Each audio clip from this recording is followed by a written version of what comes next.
چیتر ئەمریکا بڕوای بە عێراق نەماوە وەک نێوەندگیر پەیامەکانی بگەیەنێتە ئێران. عێراق هەنگاوێکی دیکە لە دۆزەخەکە نزیکتر دەبێتەوە. عێراق لە چەند ساڵی ڕابردوودە هەمیشە وەک نێوەندگیر لە نێوان واشنتۆن و تارانجا مامەڵەی کردووە.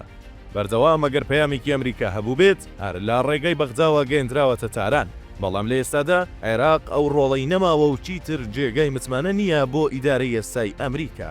ئەمریکا ڕۆڵی گەیاندنی پەیامەکانی بە ئێران لە عێراق سەندۆتەوە. ئەوسۆزی کوتلە چەکدارەکانی عێراق بۆ ئێران و مامەڵە بازرگانیەکانی وڵاتە لەگەڵ ئێران جارێکی دیکە کارتێکی سووری ئەمریکایی بەڕووی دەسەڵاتدارانی بەغدادا بەرز کردوتەوە. لە ئێستادا واشنتۆن پێی وایە ئێران کاریگەریەکی بەرچاوی لەسەر سیاسەتی عێراق هەیە و هەرچی پلانی ئێرانە سەبارەت بە ناوچەکە لە عێراقەوەدا دەڕێژرێت. بۆ ئەمەش کۆشکی سپی نەیشاردۆتەوە و چەندین جار بە ئاشکرا باسی لەوە کردووە کە عێراق حوشەی پشتەوەی یاریە سیاسیەکانی ئێرانە لە ناوچەکەدا. ئەمەش وای لە ئەمریکا کردووە کە بە دوای وڵاتانی دیکەدا بگەڕێت تا وەک جێگرەوەیەکی عێراق پەیامەکانی خۆی بگەیەنێتە تاران. بەتایبەت دوای ئەوەی بەرەی مقاومەی سەر بە ئێران باشەکشەیەکی گەورەی لە ناوچەکەدا کردووە وەک ئەوەی لە سووریا، لوبنان، غەزە و لەم دوایانشدا لە یەمان بەسەر حوسیەکاندا هاتووە. ئەمریکا گەیشتوتەوە باوەڕێی کە مەحاڵە ئامانجەکانی لە ڕێگەی عێراقەوە بەدەست بێنێت. بەتایبەت لە ئێستادا کە عێراق تۆمەتبار کراوە بەلایەنگری بۆ ئێران. ئەمەش بۆتە هۆی گۆڕانکاری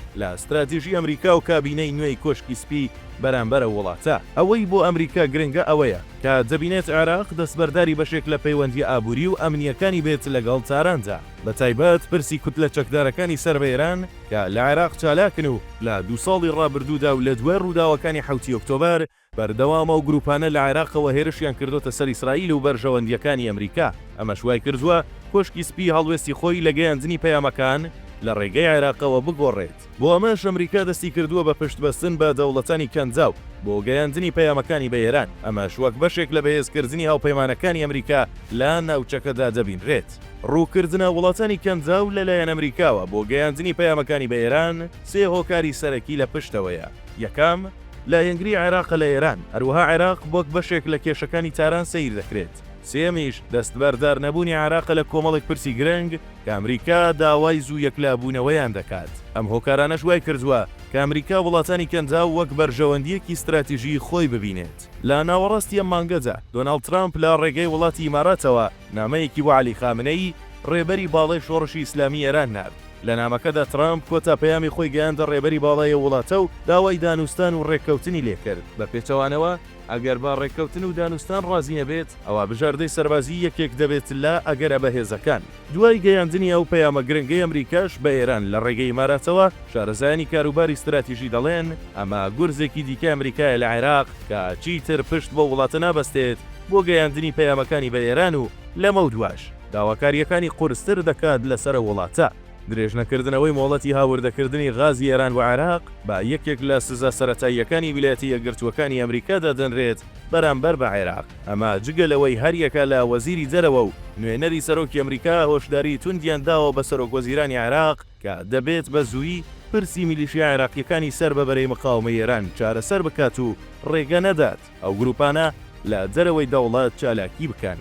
دوێنێ دووشەممە وەزیری دەرەوەی عێراق و وەزیری دەرەوەی ئێرانیش لە پەیوەندیەکی تەلەفۆنیدا چەند پرسێکیان تاوتوێ کردووە.